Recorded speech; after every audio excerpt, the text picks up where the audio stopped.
Hi, Tim from Autcom here. Today we're gonna do a super easy demonstration of how you can use the car software. Now, even if you've never worked on it before, just follow these simple steps and you'll know pretty much everything. So, the first thing we're gonna look at is if someone asks you, what can you do in the software?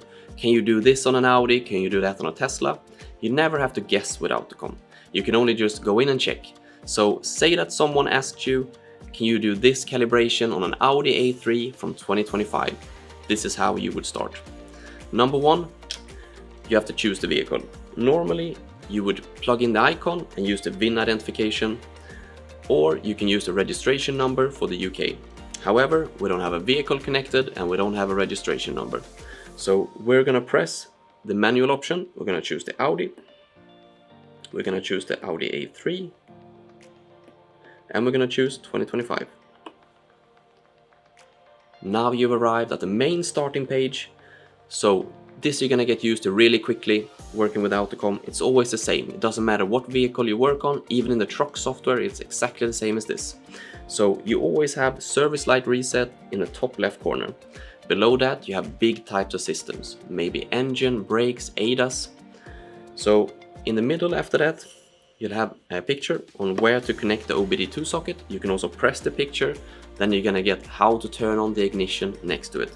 This can be super helpful if you're working with a new electric vehicle and you've never worked on it before. If I close this window, you'll have at the top right corner highlighted in green, you'll have functions. This means calibrations. So if I scroll in this list, you see that there's so many things you can change to a new vehicle. So what I recommend you do is that you use the search function in the top right corner. I'm gonna press this, and in this case I want to know, can we do an ADAS calibration for the camera? So I'm gonna start to type camera. As you see, as soon as I start typing, everything else goes away. Now we only have the camera calibrations left. In this case, we actually have 3 different versions. So in the bottom you have a dynamic calibrations, which you can do just by using the Autcom software and the icon while driving the vehicle.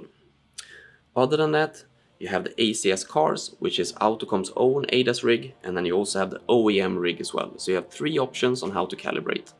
Now, if you don't own an ADAS rig, you can still start to make money with the dynamic calibrations.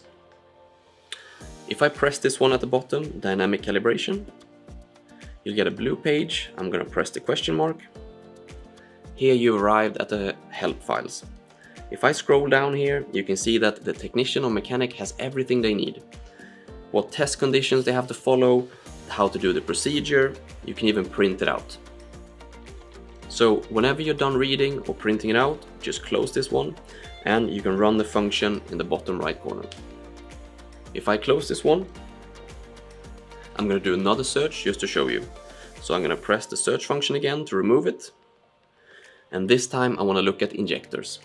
So if I start to type injectors, as you see, everything else goes away.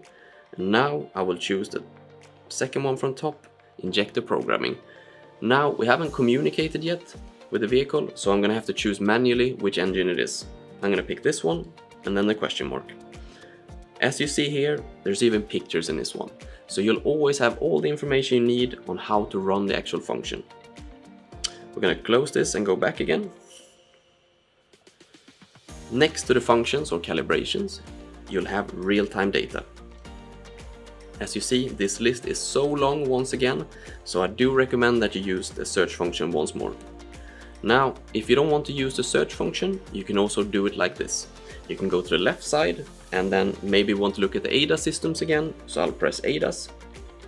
As soon as I do this, everything on the right that doesn't have anything to do with ADAS goes away. So now you have only ADAS calibrations on the right side. If I go back to the main page again, so in general here you'll find everything you need, you get used to it really quickly, but the first thing someone does in a normal workshop is that they go to the bottom here and they use the system scan. This scans every single system available in the vehicle and checks for faults. Now we're ready to actually communicate to a vehicle. Since we don't have one here today, we're going to use a demo mode available for all our softwares. To find the demo mode, you're going to press help, you're going to press demo, the software will restart. As you can see, the demo mode has restarted and you have two brands to choose from. The Volkswagen is to do a high voltage disconnect, and the Volvo is to do more normal things in the workshop. So we're going to choose the Volvo this time. Once again, you notice that you get really used to this page, it's always the same. What we're going to do now is a system scan. We're going to check every system available in this Volvo to see what's good and what's bad. So this is a live recording. This is exactly how long it takes to scan this Volvo XC60 from 2014. And as you see, you have green on the left side here, that's no fault codes, and you also have red, which means there is a problem in the system. You have a circle with a line through it, which means that it doesn't have that system. In the middle, you'll have all the fault codes and more information. So what you usually do here is either save it for the report, or you can erase all the fault codes. What we're going to do now though is start to build value for the report to be able to charge your customer to show them exactly what you've done to the vehicle. So what we're going to do is we're going to choose the engine. We're going to read the fault codes in just the engine. As you see here on the left side, you have the original fault code, you have more information if it's intermittent or permanent fault code. On the right side, you have guided diagnostics, which is a probability help. It's free and included if you have a little bit of internet connection. Next to it, you have the I, which is for Haynes Pro if you've paid extra for that information system. What I want to come to though is a plus. This is freeze frame data. Everything that we could take from the vehicle exactly about what happened when the fault code was set. So this can be a good protection from the workshop if an unhappy customer comes in claiming that you've done something. This will automatically be on the report if you need it for the future. What we're going to do next is we're going to erase the fault code, so you can have before and after on the report. We're also going to go into live data below, and everything I choose here on the right side, we will be able to check live. In two ways, you'll be able to check in a list version. So here you have it in a list. You can take pictures, once again, maybe before and after you've changed a part. If you don't like the list mode, you can instead go to the graph. We're going to take pictures once again. If we're done with the pictures, we're going to go to the calibration.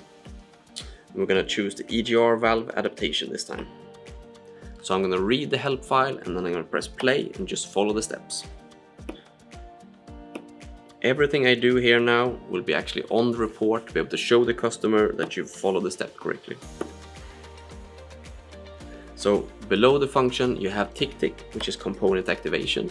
So this is really good for fault searching, but you don't really have it on the report. This is more to see if the software can make the windows, for example, go up and down rather than the actual car. So then you can start to figure out what's actually wrong. So if you're ready to go to the report now, you've fixed all the problems, if you've calibrated what you wanted, we're going to go to the report function to be able to build value so you can charge your customer. Once again, you get used to this really quickly because it's always the same. Since we've done a system scan, I recommend that you select none here and only pick the ones with actually fault codes in them. Otherwise, it's going to be a really long report. Next to the fault codes, you have real-time data. A lot of people miss this, that you can actually include the pictures on the report as well. They are not automatically filled in for either the real-time data or the graphs. So here I recommend that you include the pictures to be able to show before and after to show the customer. On the right side, you also have the dialogue, which is the calibration. This shows you every single step you've done, and this is always included. So now when you put together a report you're happy to show the customer, we can see it here. So you have the Autcom logo, which you can change to your own.